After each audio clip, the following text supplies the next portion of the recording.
नमो नमः। मम नाम मुकेश महापात्र। अहं केन्द्रीय संस्कृत विश्वविद्यालय श्री सदाशिव परिसरे शिक्षाचार्य द्वितीयवर्षे पठामि। मम विषयः अस्ति NCERT।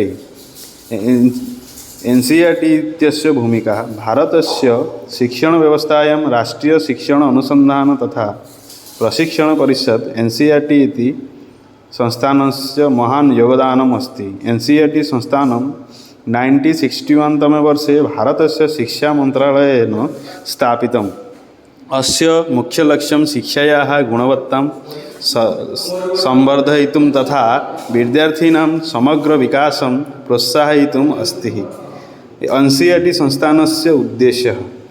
NCERT संस्थानस्य प्रमुख उद्देश्याः इमे सन्ति: शिक्षायाः पाठ्यक्रमनिर्माणं, गुणवत्तापूर्ण पाठ्यपुस्तकप्रकाशनं, शिक्षकं प्रशिक्षणं च, शिक्षासम्बन्ध अनुसन्धानं, शिक्षाव्यवस्थायाः विकासार्थं नीतिसंयोजनं।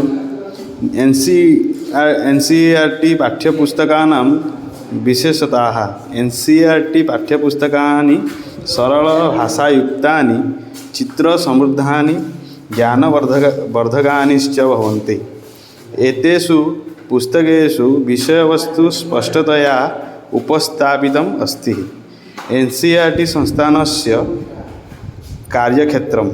NCERT संस्थानं केवलं पाठ्यपुस्तकनिर्माणे एव न, अपितु शिक्षणविधीनाम् अनुसन्धानं, शिक्षकेभ्यः कार्यशालाः, डिजिटल शिक्षणसामग्रीश्च विकसितुं कार्यं करोति। समापनम्। NCERT संस्थानं विद्यार्थिनां समग्रविकासाय अत्यन्तं महत्त्वपूर्णं योगदानं करोति। भारतस्य शिक्षणव्यवस्था अधिकं सुव्यवस्थितं तथा आधुनिकं भवति NCERT संस्थानस्य सहायेन।